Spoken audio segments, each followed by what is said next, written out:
십자가의 고난 다 받으셨으니 그 속죄 받은 성도 큰 소리 함께 높여 온 천지 울리도록 주 찬송하리라. 날로 더욱 귀하다 날로 더욱 귀하다 한이 없이 넓은 우리 주의 사랑 날로 더욱 귀하다.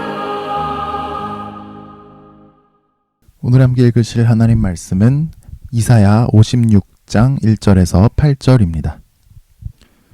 여호와께서 이와 같이 말씀하시기를 너희는 정의를 지키며 의를 행하라. 이는 나의 구원이 가까이 왔고 나의 공의가 나타날 것임이라 하셨도다. 안식일을 지켜 더럽히지 아니하며 그의 손을 금하며 모든 악을 행하지 아니하여 하나니 이와 같이 하는 사람 이와 같이 굳게 잡는 사람은 복이 있느니라. 여호와께 연합한 이방인은 말하기를 여호와께서 나를 그의 백성 중에서 반드시 갈라내시리라 하지 말며 고자도 말하기를 나는 마른 나무라 하지 말라. 여호와께서 이와 같이 말씀하시기를 나의 안식일을 지키며 내가 기뻐하는 일을 선택하며 나의 언약을 굳게 잡는 고자들에게는 내가 내 집에서 내 성 안에서 아들이나 딸보다 나은 기념물과 이름을 그들에게 주며 영원한 이름을 주어 끊어지지 아니하게 할 것이며 또 여호와와 연합하여 그를 섬기며 여호와의 이름을 사랑하며 그의 종이 되며 안식일을 지켜 더럽히지 아니하며 나의 언약을 굳게 지키는 이방인마다 내가 곧 그들을 나의 성산으로 인도하여 기도하는 내 집에서 그들을 기쁘게 할 것이며 그들의 번제와 희생을 나의 제단에서 기꺼이 받게 되리니 이는 내 집은 만민이 기도하는 집이라 일컬음이 될 것임이라. 이스라엘의 쫓겨난 자를 모으시는 주 여호와가 말하노니 내가 이미 모은 백성 외에 또 모아 그에게 속하게 하리라 하셨느니라. 아멘. 오늘 첫 번째는 자유하게 하는 율법입니다. 오늘 말씀은 하나님의 명령으로 시작합니다. 너희는 정의를 지키며 의를 행하라. 여기서 정의는 모든 사람에게 공정하고 정직하고 차별이 없는 것입니다. 그리고 여기서 의는 옳은 것을 추구하는 것입니다. 어떻게 하는 것이 정의로운지, 무엇이 의로운 것인지 우리는 어디서 알 수 있을까요? 바로 하나님의 율법입니다. 그러니까 하나님은 율법에 나오는 정의와 의를 행해라 라고 우리에게 명령하십니다. 그 이유는 무엇일까요? 1절 하반절이 말씀하죠. 이는 나의 구원이 가까이 왔고 나의 공의가 나타날 것임이라. 즉, 온 우주에서 가장 정의로우시고 공의로우신 하나님께서 온 세상을 심판하실 것인데 율법에 따라 정의와 의를 행한 사람은 구원을 얻게 될 것이기 때문입니다. 우리는 구체적으로 어떤 율법을 지켜야 할까요? 2절은 1절에서 명령한 율법 준수를 보다 더 구체적으로 언급합니다. 2절 상반절입니다. 안식일을 지켜 더럽히지 아니하며 그의 손을 금하여 모든 악을 행하지 아니하여야 하나니. 바로 첫 번째는 안식일을 지키는 것이고 둘째는 모든 악한 일을 멀리하는 것이로군요. 1절, 2절을 읽고 이렇게 생각하는 분이 있을지 모르겠습니다. 우리가 예수님을 믿으면 모든 죄 용서받고 구원받는 거 아닌가요? 율법을 지켜야 구원을 받는다고 하면 이건 행위 구원 아닌가요? 율법주의 아닌가요? 우리는 이 말씀을 율법주의나 행위 구원을 가르치는 말씀으로 이해할 수 없습니다. 예수님을 믿는다는 것은 예수님을 믿어서 모든 죄를 다 용서받는 것이기도 하지만 예수님을 다시 나의 왕으로 주인으로 모시는 것이기도 하기 때문입니다. 우리가 마땅히 있어야 할 바른 자리로 돌아가는 것이지요. 그리고 성령 안에서 변화를 받아 새 사람이 되는 것입니다. 만약 예수님을 믿는다고 하면서 그냥 자기가 살아오던 방식대로 전혀 변하지 않고 산다면 그것이야말로 있을 수 없는 일이고 주님을 욕되게 하는 일일 것입니다. 또 어떤 분은 1절, 2절을 읽고 답답해 하실지도 모르겠습니다. 율법을 지켜야 한다고요? 저는 속박당하는 게 너무 싫습니다. 예수님을 믿고 죄를 다 용서받았는데 왜 다시 율법을 제게 들이미는 겁니까? 네, 우리는 율법이 우리를 속박한다고 생각합니다. 그리고 내 맘대로 사는 게 자유라고 착각합니다. 하지만 정말 내 맘대로 사는 게 자유일까요? 내 맘대로 사는 게 자유니까 일도 안 하고 맨날 술 마시고 마약하고 집에 들어누워만 있고 TV만 보고 그러다 굶어 죽으면 그게 자유인가요? 나는 병에 걸려도 좋다. 내 자유다 하면서 체중 관리도 전혀 안 하고 쓰레기 같은 음식을 주워 먹고 그러다 병에 걸려 죽으면 그게 자유인가요? 우리는 선한 것을 추구하며 살 때 정말 자유로울 수 있습니다. 그런데 율법은 우리가 선을 추구하도록 선을 넘지 못하게 지켜주는 신호등과 같은 것이죠. 그래서 율법은 우리에게 참된 자유를 줍니다. 우리가 안식일을 지킴으로써 하나님이 나의 왕이시라는 것을 인정하고 고백할 때 우리는 진짜 자유를 누립니다. 우리가 율법에 따라 정의롭게 공정하게 정직하게 살아갈 때, 선을 추구하면서 살아갈 때, 하나님의 다스림을 받으며 살아갈 때 우리는 진짜 자유를 누립니다. 안식일 준수, 율법 준수가 나를 속박한다고 여기지만 않았나요? 율법을 통해 하나님이 주시는 진짜 자유를 누리며 살아가는 우리가 되기를 축복합니다. 오늘 두 번째는 순종을 위한 각오입니다.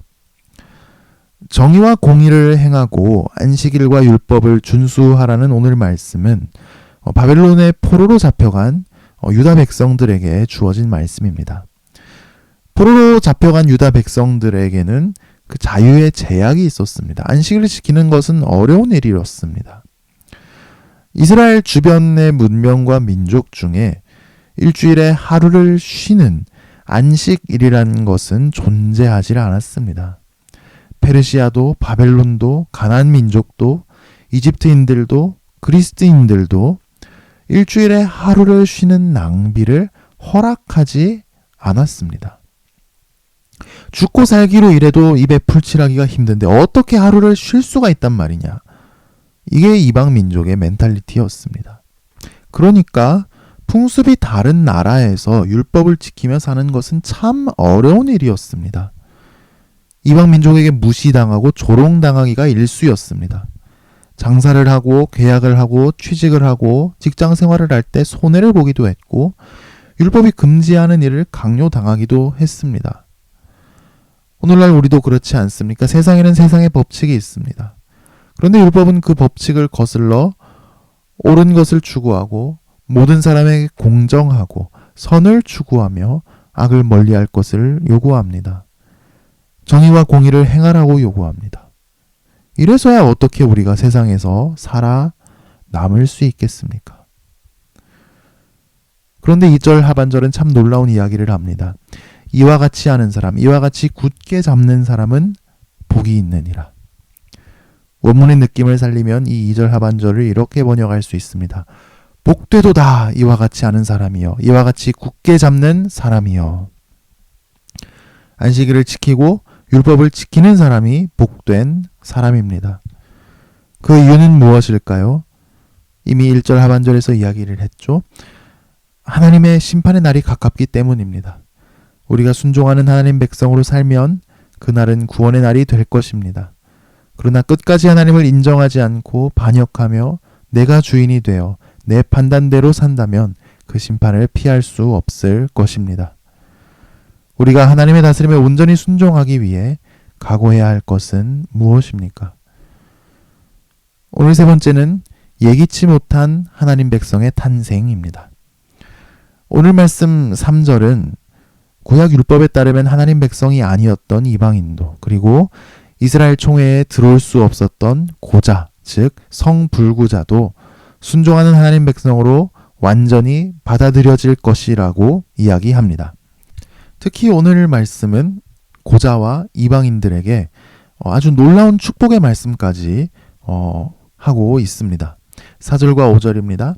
여호와께서 이와 같이 말씀하시기를 나의 안식일을 지키며 내가 기뻐하는 일을 선택하며 나의 언약을 굳게 잡는 고자들에게는 내가 내 집에서 내 성 안에서 아들이나 딸보다 나은 기념물과 이름을 그들에게 주며 영원한 이름을 주어 끊어지지 아니하게 할 것이며, 이 말씀에 나오는 고자, 즉 성불구자들이 어떻게 성불구가 되었는지, 왜 구약은 성불구자들이 여호와의 총회에 속할 수 없다고 하는지 모든 것을 다 알 수는 없습니다. 추측하기로는 이 사람들이 이전에 이방 종교를 믿었는데 이방신 숭배의 일환으로 성불구가 됐을 수 있습니다. 이방 종교를 열렬히 믿었기 때문에 총회에 들어올 수 없는 것이죠. 또는 하나님께서는 생육하고 번성하라고 하셨는데 그 반대된 삶을 살았기 때문에 총회에 못 들어왔을 수 있습니다. 이 사람들은 과거에 심각한 죄를 지으며 하나님을 철저히 반역하며 살았습니다. 하지만 놀랍게도 이 사람들이 회개하고 예수를 믿어서 변화되고 안식일을 지키고 하나님이 기뻐하는 일들을 하며 살게 된다고 말씀하십니다. 그럴 때 비록 이 성불구인 사람들이 자기 이후로 대가 끊어지겠지만 하나님께서 그들을 영원히 기억하시겠다고 약속하십니다. 특히 과거에 심각한 죄에 빠져 살았던 그들을 위해 내 집, 곧 성전에 기념비를 세우고 그들의 이름을 기록함으로써 하나님과 하나님 백성들에게 그 이름이 영원히 기억되게 할 것이라고 하십니다. 놀랍지 않습니까? 아무리 차마 말로 못할 죄짓고 살던 과거가 있었어도 회개하고 돌이키면 다시 기회가 열리는 것입니다. 이방인 중에서도 마찬가지입니다. 6절과 7절인데요. 또 여호와와 연합하여 그를 섬기며 여호와 이름을 사랑하며 그의 종이 되며 안식일을 지켜 더럽히지 아니하며 나의 언약을 굳게 지키는 이방인마다 내가 곧 그들을 나의 성산으로 인도하여 기도하는 내 집에서 그들을 기쁘게 할 것이며 그들의 번제와 희생을 나의 제단에서 기꺼이 받게 되리니 이는 내 집은 만민이 기도하는 집이라 일컬음이 될 것임이니라. 하나님으로부터 가장 멀리 떨어졌다고 여겨졌던 이방인 중에서도 하나님을 믿고 하나님을 섬기고 하나님을 사랑하게 되는 사람들이 생겨날 것이라고 예언합니다. 그들은 하나님을 사랑해서 안식일을 지키고 언약의 말씀에 따라 살아갑니다. 하나님은 그런 그들을 성전으로 직접 초대하십니다. 원래 이방인들은 성전 제일 바깥에 있는 이방인의 뜰에만 머물 수 있었고 성소 앞에 가서 제사를 드릴 수 없었습니다. 그런데 하나님은 이방인의 뜰을 나누는 벽을 허물어 버리시고 성소 앞에서 그들이 드리는 번제와 희생을 받으시겠다고 하십니다. 왜냐하면 하나님의 집은 세상 모든 민족이 나와서 마음껏 기도하는 집이 될 것이기 때문입니다. 하나님은 믿지 않는 가정에서 태어난 분, 죄에 빠져 살았던 과거가 있는 분, 여러 가지 오해 때문에 지금 기독교를 싫어하는 분들, 하나님과 거리가 멀었던 분들이 하나님 믿게 되는 것을 너무나 좋아하십니다. 그분들을 하나님의 백성으로 기꺼이 삼으십니다. 하나님은 모든 사람에게 너무나 파격적인 기회를 주고 계십니다. 이 일이 먼저 우리에게 일어나지 않았습니까? 우리 한국 사람들은 다 예수의 옛자도 모르는 이방인이었습니다. 우리 개인의 인생만 생각해봐도 우리는 하나님을 알지도 못하고 그리스도의 원수로 행하기도 하고 내가 주인 되어 내 마음대로 살아가던 사람들이었습니다. 그런데 그리스도의 사랑이 우리를 사로잡았습니다. 우리가 하나님을 믿게 하셨고 돌이키게 하셨고 성령 받게 하셨고 순종하는 하나님 백성 되게 하셨습니다. 하나님은 우리를 100% 완전한 자격을 가진 하나님 백성으로 받아주시고 안아주시고 품어주시고 우리의 섬김까지도 받아주십니다. 우리는 세상 마지막 날까지 주님의 보호하심 아래에 있는 자들입니다. 감사드립시다. 그리고 우리가 더 많은 사람들을 주님께로 인도합시다. 코로나로 복음 전파는커녕 현상 유지도 어려워 보이는 이때에도 하나님은 일하고 계시고 큰 일을 행하실 것입니다. 바로 8절 말씀이죠. 이스라엘에 쫓겨난 자를 모으시는 주 여호와가 말하노니 내가 이미 모은 백성 외에 또 모아 그에게 속하게 하리라 하셨느니라. 하나님으로부터 멀어진 분들, 어두운 과거가 있는 분들, 교회를 싫어하는 분들, 그 마음속에도 하나님 역사하시기를 우리가 포기하지 말고 기도합시다. 주님이 그걸 원하시니까요. 이런 역사가 우리 공동체의 한국교회에 많이 일어나게 되기를 축복합니다. 기도하겠습니다. 하나님 아버지, 하나님을 알지 못하고 그리스도의 원수로 행하며 내가 내 주인 되어서 내 마음대로 살아가던 우리에게 복음을 들려주시고 우리를 하나님께로 초대해 주셔서 감사드립니다. 물론 우리가 여전히 부족하지만 순종하는 하나님 백성으로 변화되게 하심도 감사드립니다. 하지만 주님, 우리는 주님 말씀에 순종하고자 하면 말씀이 우리를 속박하는 것 같고 자유를 빼앗아 간다고 생각할 때가 여전히 많습니다. 하나님 말씀 안에 있을 때 그 안에 참된 자유가 있는 줄 믿고 그 참된 자유를 누리게 하여 주옵소서. 정의롭고 공의롭게 행하게 하여 주옵소서. 우리가 안식일을 지킬 때마다 하나님이 나의 왕이심을 고백하고 하나님을 섬기고 나는 자유로운 하나님 백성임을 누리게 하여 주시옵소서.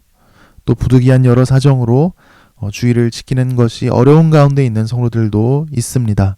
주님, 상황을 변화시켜 주시고 마음껏 하나님께 예배드릴 수 있도록 주님께서 축복하여 주시옵소서. 순종을 어렵게 하는 장애물들이 있습니다. 순종을 위해 결단해야 할 것들 결단하게 하시고 포기해야 할 것들 포기하게 하여 주옵소서. 주님, 이방인이고 죄에 빠져 살던 우리를 순종한 하나님 백성으로 변화시켜 주셔서 감사합니다. 이 은혜가 우리가 사랑하는 이들에게도 임하게 하여 주옵소서. 아무리 하나님으로부터 멀어진 것 같고 아무리 심각한 죄에 빠져 살아도 하나님을 잘 몰라서 하나님을 미워하며 살아도 주님은 변화시키실 수 있는 줄 믿습니다. 우리가 포기하지 말고 기도하게 하여 주시고 주님의 놀라운 사랑이 우리를 통해 주님의 역사를 통해 전해지게 하여 주옵소서.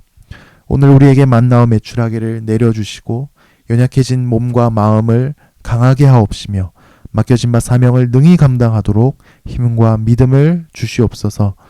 우리가 하는 모든 일을 통해서 주님께 영광 돌려드릴 수 있게 하여 주옵소서. 질병의 확산도 막아주시고 평안한 일상이 속히 회복되어 자유롭게 예배할 수 있는 날도 허락하여 주시옵소서. 오늘 하루 삶을 주님께 의탁합니다. 예수님 이름으로 기도합니다. 아멘.